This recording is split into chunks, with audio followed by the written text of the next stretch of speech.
Hello बच्चों, आज की क्लास में हम स्टार्ट करने वाले हैं बेसिक अकाउंटिंग टर्म का पार्ट नंबर 7। ऑलरेडी इस चैप्टर के ऊपर 6 पार्ट आपके लिए अपलोड कर चुका हूं।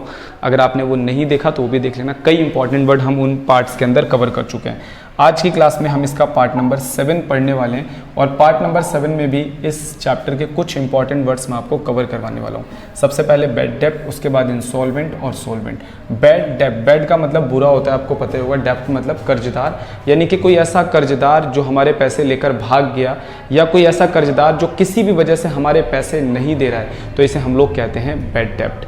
तो बैड डेप्ट हर बिजनेस के अंदर होता है। फर्नीचर वाला बहुत सारा फर्नीचर उधार में बेचता है, लेकिन कई बार वो किसी रीज़न की वजह से सामने वाली पार्टी से पैसे रिकवर नहीं कर पाता, तो इसे कहते हैं हम लोग बैड डेप्ट। गारमेंट्स वाला बहुत सारे गारमेंट्स उधार में बेचता है, तो उस गारमेंट्स वाला भी कई बार मार्केट से अपने सारे पैसे रिकवर नहीं कर पाता। तो जिन कर्जदारों से हम अपने पैसे रिकवर नहीं कर पाते, तो उसे हम बैड डेप्ट की श्रेणी के अंदर रख देते हैं। बैड डेप्ट का मतलब क्या होता है? The amount which can not be recovered from the debtor. एक ऐसा डेटर जिससे हम पैसे रिकवर नहीं कर पा रहे, उसी को हम लोग कहते हैं बैड डेप्ट। कई बार बहुत बार ऐसा होता है कि हम किसी को पैसे उधार देते हैं, हमारे पैसे लेकर भाग जाता है। सेम ऐसे बिजनेस में भी होता है। बिजनेस बहुत सारी डीलिंग्स उधार में करती है, लेकिन सामने वाली पार्टी हमें पैसे नहीं देती या हमारे पैसे डूब जाते हैं, तो इसे हम लोग कहते हैं बैड डेप्ट। एक इंपॉर्टेंट लाइन लिखी है, debited to profit and loss account. ये बात आपको भी समझ में नहीं आएगी क्योंकि अभी आपने 11th क्लास में फाइनल अकाउंट नहीं पढ़ा है।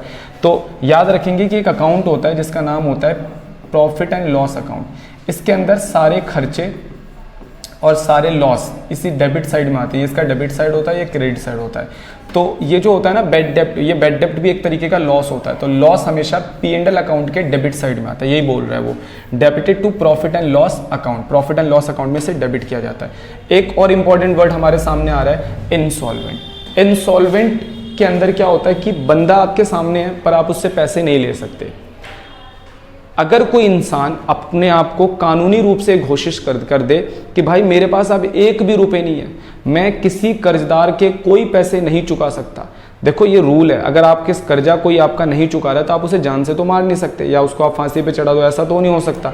अगर कोई कर्जदार कानूनी रूप से इस चीज़ को घोषित कर दे कि भाई मेरे पास अब कुछ भी नहीं है, मेरा सब कुछ बर्बाद हो चुका है, मेरे पास एक पैसा नहीं है जो मैं आपके पैसे चुका दूं, तो ऐसी स्थिति को या ऐसे पर्सन को हम लोग इंसॉल्वेंट कह देते हैं।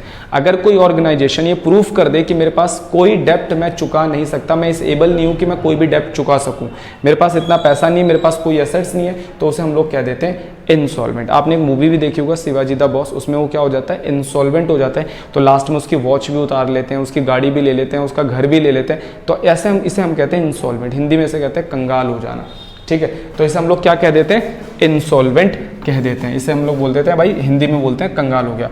अगर कोई ऐसा पर्सन है या कोई ऐसी एंटरप्राइज है which is not position to pay its डेप्ट, जो आपके डेप्ट को पे नहीं कर रही और वो इस पोजीशन में नहीं है कि वो आपके डेप्ट को पे कर दे, और कानूनी रूप से कानून ने भी उसे घोषित कर दिया कि यार ये कंगाल हो चुका है, इसे माफ करो, इसे छोड़ दो, तो इसे हम लोग क्या देते हैं, इंसॉल्वेंट, ठीक है। बैड डेप्ट में तो आपके पैसे लेकर भाग गया, लेकिन इंसॉल्वेंट में बंदा सामने है पर आप पैसे निकलवा नहीं सकते उससे क्योंकि वो कंगाल हो चुका है। कानून भी बोल रहा है भाई ये कंगाल हो गया, इसे छोड़ दो। एक होता है सोल्वेंट, जस्ट इसका अपोजिट। सोल्वेंट का मतलब क्या होता है, एक ऐसा पर्सन और एक ऐसी enterprise which is position to pay its डेप्ट, जो आपके कर्ज को पे कर सकती है आराम से, उसे हम लोग बोलते हैं सोल्वेंट, ठीक है। तो इनसॉल्वेंट में बंदा कंगाल हो गया। सोल्वेंट मतलब कि अगर आपका कोई कर्जदार है वो इस एबल है कि वो आपका पैसा आराम से पे कर सकता है, तो उसे हम लोग बोल देते हैं कि वो क्या है, सोल्वेंट है। तो आज की क्लास में हमने 3 इंपॉर्टेंट वर्ड आज कवर कर लिए। बैड डेप्ट का मतलब क्या होता है, इंसॉल्वेंट का मतलब क्या होता है और सोल्वेंट का मतलब क्या होता है। अगली क्लास में इसी तरीके से कुछ और इंपॉर्टेंट टर्म्स मैं इसके कवर करवाऊंगा।